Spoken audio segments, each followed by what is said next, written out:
Welcome back to the Libertarian Christian Roundtable, where we discuss the news from a Christian libertarian or libertarian Christian perspective. You can pick which direction we handle it. It's a whole new world out there. The election is over. Joe Biden will be the president of the United States. Donald Trump will be the squatter in chief up until the day of the election. And we all have kinds of weird post-election feelings, which we're not going to talk entirely about. But the genie is out. We have a vaccine, and no more lockdowns are going to ever happen again. All the rich corporations have, heroically afforded us this thing called a vaccine.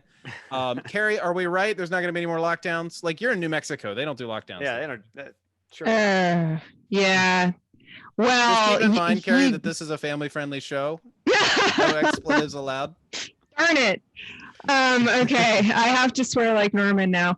Gosh darn it. Yeah. So New Mexico usually stays off of everybody's radar. Like, nobody pays attention to New Mexico mostly. But there are some things going on, and somebody just recently wrote an article for the Washington Examiner, which I think Matthew is going to let me pull that up right now. Pull that up for me. Oh wait, it says allow your screen to share. Oh gosh, now I've got to do all this thing. Opens. Oh my Thanks, word. Zoom. We're not used to you after 9 months of this. Seriously, you know what? It's because I just installed that thing with the Big Sur. Yes, me too. I had to reinstall it too. You had to update Zoom. Screen recording? Off topic, right? Go ahead, Kerry. I'll get there. Don't worry. Okay.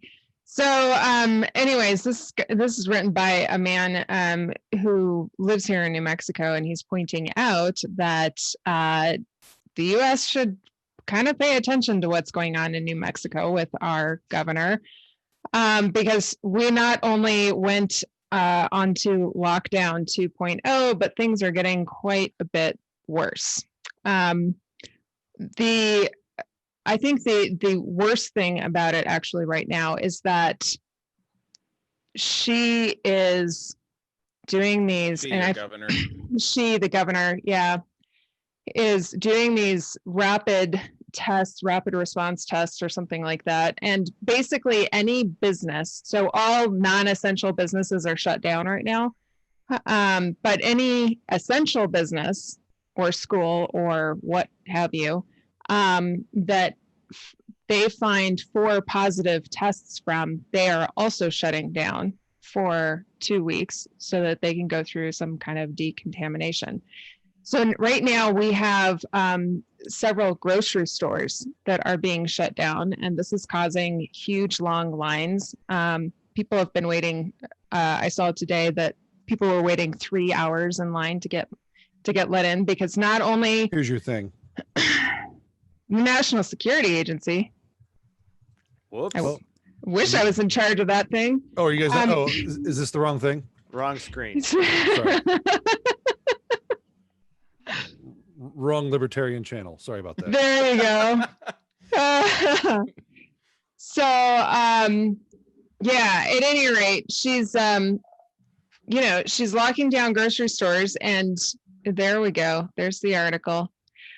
That is a lovely. They picked the best picture of Rudy Giuliani. That poor guy.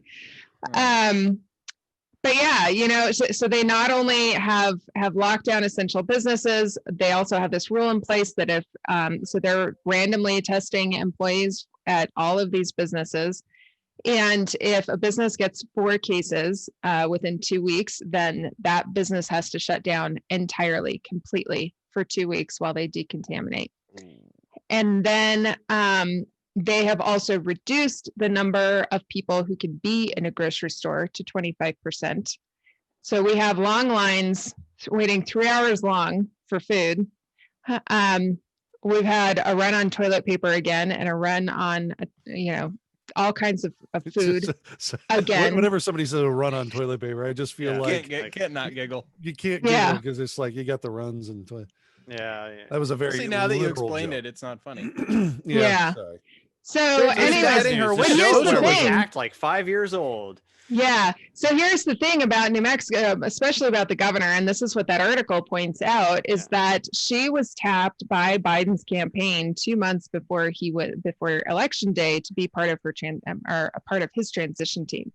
So they're looking at her for Secretary of Health and Human Services or Secretary of Energy, or she's going to be some secretary.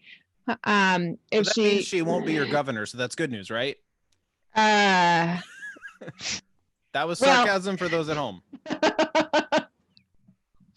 If she makes Secretary of Health and Human Services, I could easily see her, coming in and trying to lock down the rest of the country.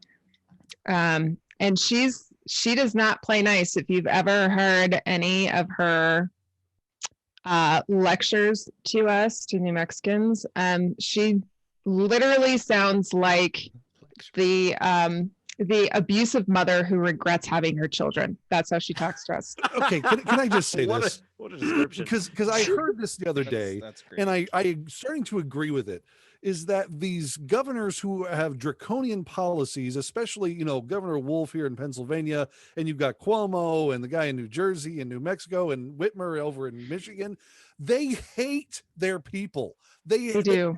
Contempt, and they despise them so much that they just don't care, and they're going to do whatever they want. It looks like full-on contempt.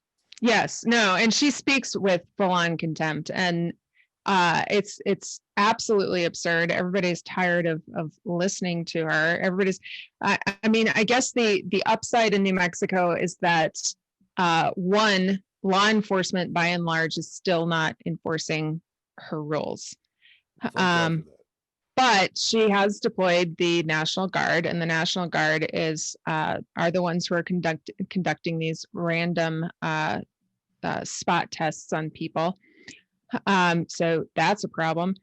And she is being successful in intimidating business owners into shutting down. I've got several friends who are business owners, and I've heard that she has been sending New Mexico State Police to the private homes of these business owners in order to intimidate them into compliance.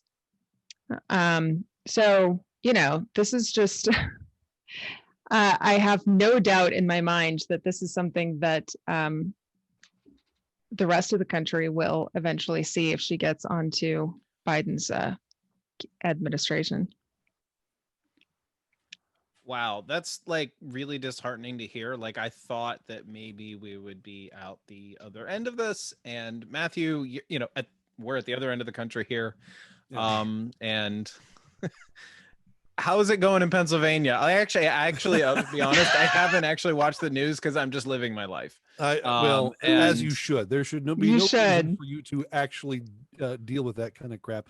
Actually, at Reopen PA, there's a little bit of a pride going on, because one of the lawyers that has been at the forefront of Reopen PA, who has a number of lawsuits out against Governor Wolf, actually is on the Giuliani lawyer team and is filing suits in multiple states and leading the one here in Pennsylvania on voter fraud. So who knows, he might be successful at showing there has been massive voter fraud and may overturn things.